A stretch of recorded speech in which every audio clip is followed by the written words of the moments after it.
రాష్ట్రంలో ఉన్న schools junior కాలేజీలు అప్ టు 12th వరకు ఎవరైతే విద్యార్థులు ఉన్నారో వీరందరికీ మధ్యాహ్న భోజనం కార్యక్రమం అల్పాహారము పాలు ఇవ్వాలి అని కేబినెట్లో నిర్ణయం తీసుకోవడం జరిగింది.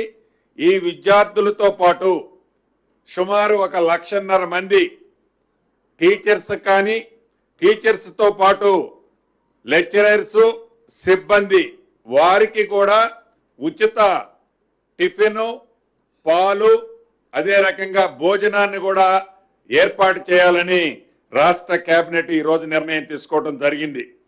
అదే రకంగా పేదవాడికి మంచి వైద్యం ఇవ్వాలని ఈ రాష్ట్ర ప్రభుత్వం ఏదైతే దృఢ సంకల్పంతో ఈ వైద్య హెల్త్ సెక్టార్ని మరింత స్ట్రెంథెన్ చేసే దాంట్లో భాగంగా టిమ్స్ సూపర్ స్పెషాలిటీ హాస్పిటల్తో పాటు సనత్ నగరు ఎల్బీ నగరు అల్వాలలోని TIMS Warangal super speciality hospitals already as early as possible complete చేస్తూ వాటిని రన్నింగ్లోకి తీసుకురావడానికి 6,278 పోస్టులు 6,278 వివిధ కేటగిరీలకు సంబంధించిన పోస్టులను కూడా రాష్ట్ర కేబినెట్ ఆమోదించడం జరిగింది.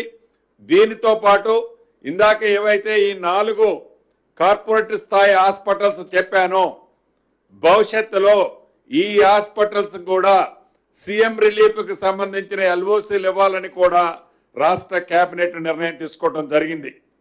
అదేవిధంగా రాష్ట్ర ప్రభుత్వం హైదరాబాద్లో ఏదైతే రివర్ ఫ్రంట్ ఉందో మూసి ప్రక్షాళన చేసే దాంట్లో భాగంగా ఫేజ్ 1కి సంబంధించి గాంధీ సరోవరకు ఉన్న వి షేపులో ఉన్న ఆ మూసీ రివర్ని 21 కిలోమీటర్లు ఫస్ట్ ఫేజ్లో రాబోయే కొద్ది రోజుల్లో టెండర్ పిలవటానికి ప్రిపేర్ చేశారు. దానికి సంబంధించి 7,345 కోట్లు 7,345 క్రోర్స్కి రాష్ట్ర కేబినెట్ ఆమోదించడం జరిగింది.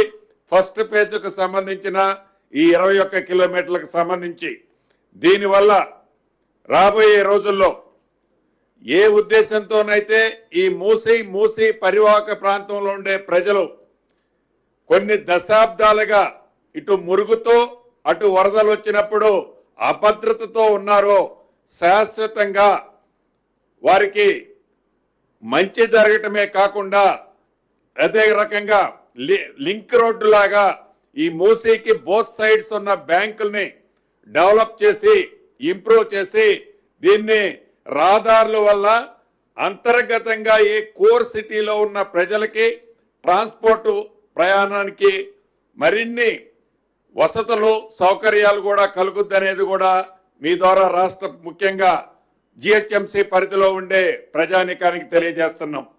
అదేవిధంగా ప్రధానంగా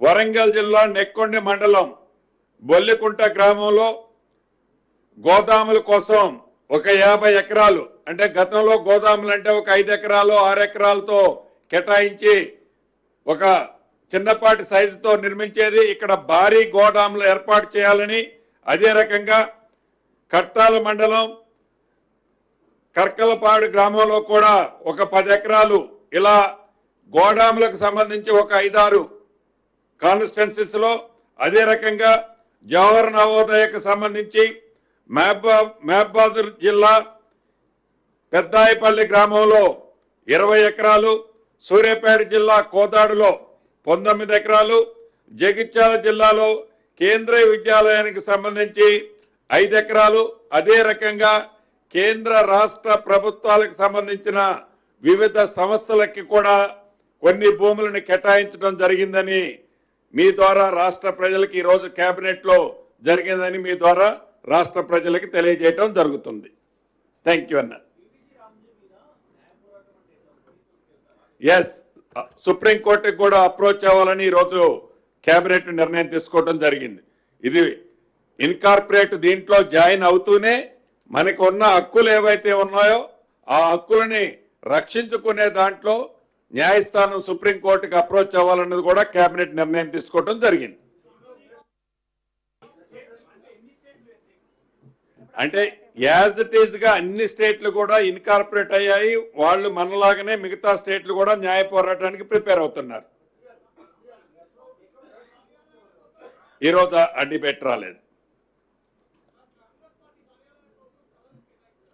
ఎస్ 1-2 ప్లేసెస్ లో ఇవ్వటం, అందుకే నేను చెప్పాను కేంద్ర రాష్ట్ర ప్రభుత్వాలకు సంబంధించిన కొన్ని కేటాయించడం జరిగింది.